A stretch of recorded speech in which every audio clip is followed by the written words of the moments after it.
কি এই যে তোমার বাল বাচ্চা দেখাশোনা করো, ওয়াফিল আখিরা, এবং আখিরাতে তোমাদের দোস্ত। তাফসীর কারকগণ লেখেন যে এই ফেরেশতাগণ ওই ব্যক্তিদের সঙ্গে যারা ইস্তেকামত অর্জনকারী তাদের সঙ্গে কবরে থাকবেন, হাসরে থাকবেন, পুলসিরাতে থাকবেন, এমনকি বেহেশতে ঢুকে দিয়ে যে এই যে তোমার বেহেশতেও তুমি নিয়ে নাও, বেহেশতে ঢুকে গেছো, এখন শান্তি ঢুকে গেছো, এখন আমরা ব্যাক করে চলে গেলাম, এই পর্যন্ত ফেরেশতাগণ থাকেন ভাই সব। এবং এই ফেরেশতাকে কি এই বেহেশতের শুভ সংবাদ দিয়ে দিয়ে তাকে এইভাবে আলিঙ্গন করে নিয়ে যাওয়া হয়। নাহনু আউলিয়াউকুম ফিল হায়াতিদ দুনিয়া ফিল আখিরাহ ওয়া লাকুম ফিহা মা তাশতাহি আনফুসুকুম ওয়া লাকুম ফিহা মা তাদউন। এবং বলা হয় যে তোমাদের জন্য এই বেহেশতে যা তোমাদের মন চায় তাই পাইবে, এবং যা দাবি করবে তাই পাইবে। লাকুম ফিহা মা তাশতাহি আনফুসুকুম ওয়া লাকুম ফিহা মা তাদউন নুজুলাম মিন গাফুরির রহিম। এটা হচ্ছে কি আল্লাহর পক্ষ থেকে এটা মেহমান করে তোমাদেরকে নিয়ে যাওয়া হচ্ছে ভাই সব।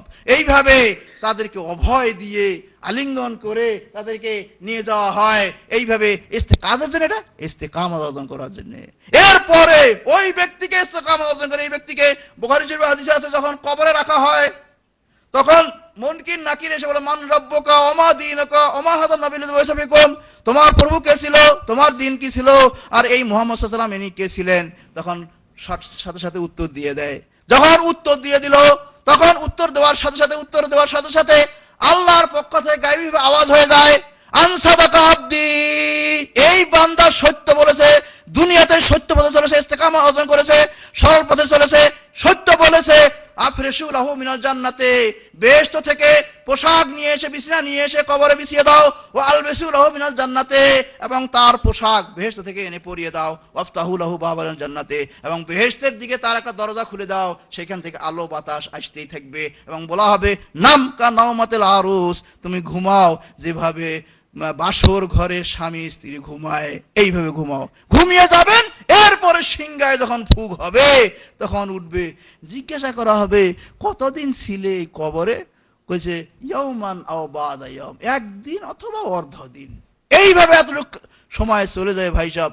এই হচ্ছে ইস্তেকামত অর্জনকারীর যে ফজিলত, এই দুনিয়াতে তার ফজিলত এবং আখিরাতে তার ফজিলত, তার কবরে তার ফজিলত। এইভাবে তার সুখ শান্তির কথা যদি আলোচনা করা হয় তাহলে সময় কুলাবে না।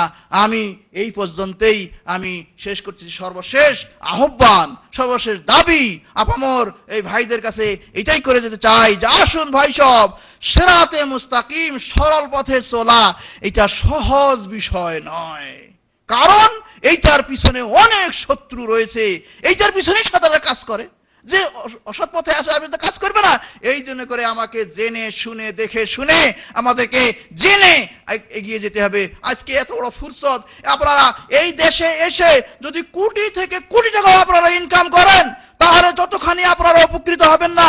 আপনারা যদি এখানে এসে সরল পথের দিশারি হন, সরল পথটা যদি পেয়ে যান তাহলে ভাই সব আপনারা কোটি কোটি টাকা ইনকাম করার চেয়েও অনেক অনেক বড় জিনিস এবং মূল্যবান জিনিস পেয়েছেন বলে আমি ধারণা করি। এবং আপনারা ইনশাআল্লাহ আমার সঙ্গে কথা ঘোষণা করবেন। আমি এই কটা কথা বলেই শেষ করলাম। আসুন, আমাদের আর কতটুকু সময় রয়েছে, সামান্য কিছু বয়স আমরা এখানে বসেছি, তাদের সবচেয়ে ছোট যে তারও অর্ধেক বয়স চলে গেছে, যে হিসাবে মানুষ মারা যায় অর্ধেক বয়স চলে গেছে। ভাই সব আসুন, আমাদের আর সময় নেই, আমাদের সামনে বেশ তো বালাখানা আল্লাহ তৈরি করে রেখেছেন। আহ্বানকারী মুহাম্মদ সাল্লাল্লাহু আলাইহি ওয়াসাল্লামকে দুনিয়ায় পাঠিয়ে আহ্বান করেছেন, তার ডাকে আমরা সাড়া দিয়ে মেহমান হয়ে যাওয়ার একটা পথ আমরা সুগম করি। আসুন আমরা শিখি, ইসলামী সেন্টারে বই পড়ি, ক্যাসেট পড়ি, শিখি, জিজ্ঞাসা করে শিখি, এবং সেই মোতাবেক থেকে সরল পথে আমরা থেকে যাই, যেন কোনো শয়তান শত্রু আমাদেরকে বক্র পথে নিয়ে যেতে না পারে। এই কথা বলে শেষ করলাম। আপনারা যে অত্যন্ত ধৈর্য সহকারে শুনলেন, মাশাআল্লাহ, অত্যন্ত মনোনিবেশ একটা পরিবেশ যে সৃষ্টি করলেন। এখানে আমাদের শেখ রয়েছেন, শেখ সাইফুদ্দিন বেলাল, শেখ আব্দুল কাইয়ুম, তারা যে একটা পরিবেশ সৃষ্টি করে দিলেন। আমরা রয়েছেন শেখ ইশতিয়াক, পরিবেশ সৃষ্টি করে দিলেন। এই জন্য সবার শুকরিয়া জ্ঞাপন করে আমার বক্তব্য এখানে শেষ করছি। ওয়া আখিরু দাওয়ানা আলহামদুলিল্লাহি রাব্বিল আলামিন। শুকরান লাকুম। ওয়াসসালামু আলাইকুম ওয়া রাহমাতুল্লাহি।